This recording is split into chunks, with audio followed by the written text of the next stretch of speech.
दोस्तों, अगर आपके घर में आपके पापा ऑफिस से लौट कर आते हैं, टीवी खोलते हैं, रिमोट हाथ में लेते हैं और आज तक या जी न्यूज़ जैसे चैनलों पे समाचार सुनते हैं, तो ये आपका फर्ज बनता है, एक समझदार युवा होने के नाते ये आपकी जिम्मेदारी बनती है कि आप अपने पिता को ये तमाम नफरती चैनल्स देखने से रोकें। आप अपने पापा को मना करें कि ऐसे टीवी चैनलों को मत देखिए, क्योंकि जिस लेवल की नफरती पत्रकारिता ये लोग कर रहे हैं, ये चैनल, ये गोदी पत्रकार सिर्फ आपको गुमराह कर रहे हैं, गलत खबर परोस रहे हैं और नफरत फैला रहे हैं। इसीलिए अब सभी से गुजारिश है कि आप टीवी देखना बंद कर दीजिए, टीवी न्यूज़ देखना बंद कर दीजिए, क्योंकि अगर आप एक दिन या 2 दिन ऐसी खबरें देखते हैं ज़्यादा फर्क नहीं पड़ेगा, लेकिन अगर आप रोज़ आते हैं, रोज़ ऐसी नफरती और गुमराह करने वाली खबरें सुनते हैं, 1 दिन 2 दिन 10 दिन और रोज़ अगर आप ऐसी खबरें सुनते हैं, तो ये आपके दिमाग में खबर के नाम पे सिर्फ कचरा भरती हैं और यही कचरा फिर आप भी समाज में आगे जाके आप भी यही कचरा उड़ेल देते हैं। और ऐसे दोस्तों हमारे समाज में नफरत का और एक कह सकते हैं गलत खबरों का भंडार लगता चला जाता है। आपके सोचने का नज़रिया बिल्कुल बदल जाता है, क्योंकि जिस तरीके से दोस्तों इस महीने की अगर हम बात करें तो 3 बड़ी खबरें जो है 3 बड़े मुद्दे इस महीने में हुए थे। एक किसान आंदोलन, दूसरा इलेक्टोरल बॉन्ड्स का रद्द होना और तीसरा उत्तर प्रदेश में स्टूडेंट्स का प्रोटेस्ट, पेपर लीक होने पर स्टूडेंट्स का प्रोटेस्ट। आपसे मैं पूछना चाहती हूँ कि क्या आपके गोदी चैनल्स पे, क्या आपके टीवी न्यूज़ चैनल्स पे इन तीनों खबरों को लेकर क्या सही और तथ्यात्मक जानकारी आप तक पहुँचाई गई? क्या जिस तरीके से एक खबर को खबर की तरह परोसना चाहिए था, क्या ये खबर आपके टीवी न्यूज़ चैनल्स पे दिखाई गई? कतई भी नहीं दोस्तों। कई ऐसे तो दर्शक होंगे, आप में से कई ऐसे लोग भी होंगे, कई ऐसे जो है आपके ही रिलेटिव्स होंगे जिन्हें इलेक्टोरल बॉन्ड्स का मतलब ही नहीं पता होगा, या इलेक्टोरल बॉन्ड्स अभी रद्द किए जा चुके, ये खबर तो उन्हें पता ही नहीं होगी। पता भी कैसे होगी दोस्तों, क्योंकि ये गोदी चैनल्स दिखाई नहीं रहे हैं जिस तरीके से उन्हें दिखाना चाहिए।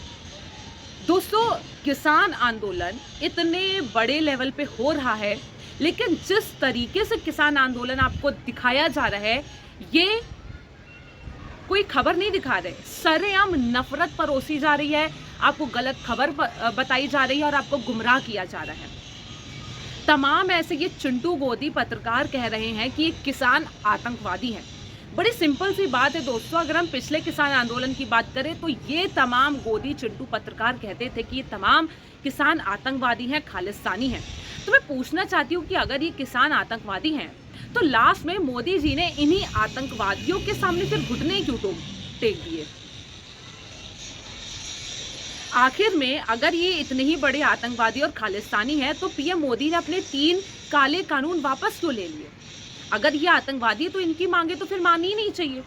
आज भी आप सुधरे नहीं हैं, पिछले 2-3 सालों से आज भी आपका वही रवैया है और सरकार के लिए वफादारी अभी तक कम नहीं हुई है। जितना ये पहले वफादार थे, आज भी सरकार के प्रति उतने ही वफादार हैं। आज भी ये लोग किसानों को खालिस्तानी गुंडा बता रहे हैं, आतंकवादी बता रहे हैं और अराजक तत्व बता रहे हैं। अब आप मुझे बताइए, अगर ये अराजक तत्व हैं तो इनसे बार बार बात क्यों की जा रही है? क्यों बार बार कमेटी बनाकर इनको आश्वासन दिया जा रहा है कि हम आपकी मांगे मान लेंगे, इसमें कुछ मान लेंगे, कुछ नहीं मांगेंगे? अगर ये अराजक तत्व है तो इनकी कोई भी बात मत मानो, इनसे बिल्कुल भी बात मत करो। आप एक तरफ बात भी कर रहे हैं, आप बात करने का ढोंग भी कर रहे हैं, दूसरी तरफ आप इन्हें अराजक तत्व भी बता रहे हैं। दोस्तों, ये जो मैं आपसे बोल रही हूँ ना कि आप टीवी चैनल देखना बंद कर दीजिए, उसके पीछे एक छोटा सा रीज़न ये है, क्योंकि किसान आंदोलन के नाम पे आपको पता है क्या बताया जा रहा है कि ये देखिए किसान बड़े बड़े बंकर लेके चल रहे हैं और बिल्कुल अराजकता फैला दी है, कितनी गोलीबारी कर रहे हैं, ट्रैक्टर के नाम पे ये लोग बड़े बड़े बंकर चला के इतनी अशांति फैला रहे हैं, लोगों को जाम में ज़बरदस्ती फंसना पड़ रहा है इन किसानों की वजह से, गोलियां चला रहे हैं, पुलिस को नुकसान पहुंचा रहे हैं, ये तो देशद्रोही किसान हैं। मैं आपसे पूछना चाहती हूँ कि आखिर इन सड़कों पे ये बड़े बड़े बैरिकेड्स, कीले, ये बड़े बड़े कटीले तार आखिर लगाए किसने? क्या ये किसानों ने लगाए हैं? नहीं, ये सरकार ने लगाए हैं।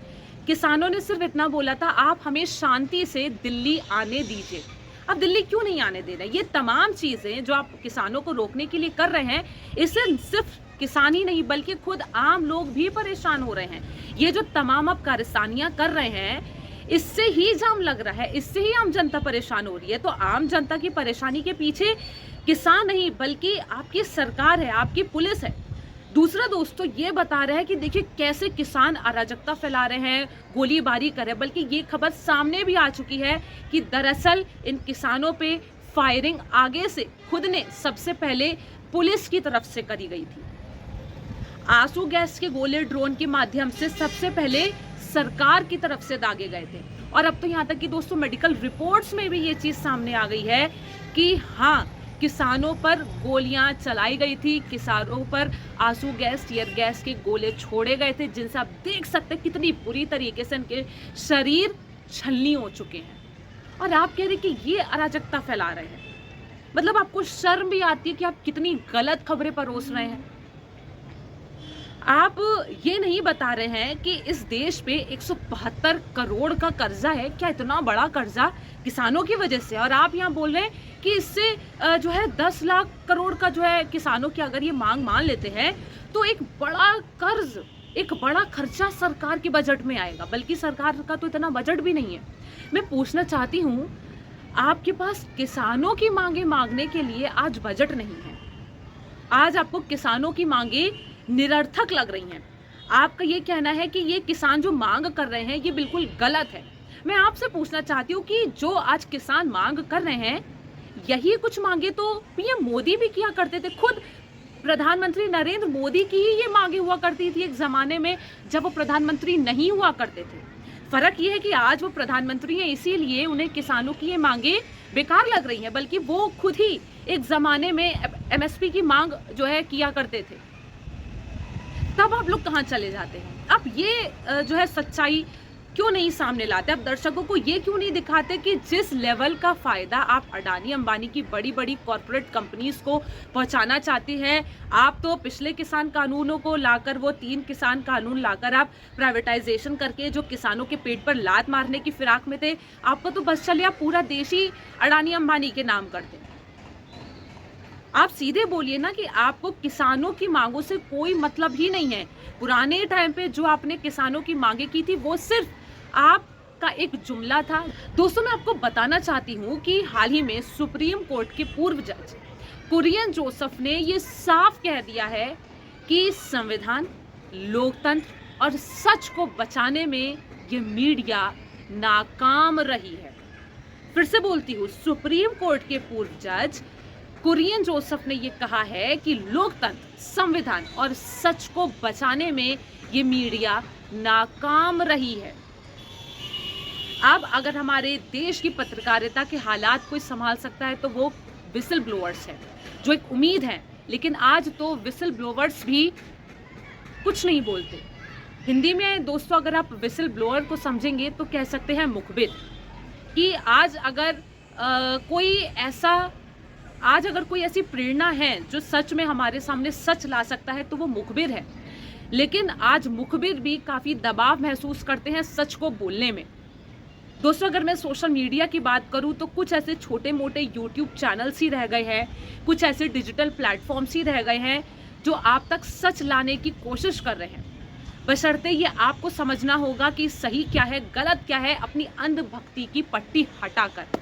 इन तमाम बातों को लेकर दोस्तों आप क्या सोचते हैं कमेंट सेक्शन में हमें ज़रूर बताएं। तब तक के लिए मुझे दीजिए इजाज़त। नमस्कार।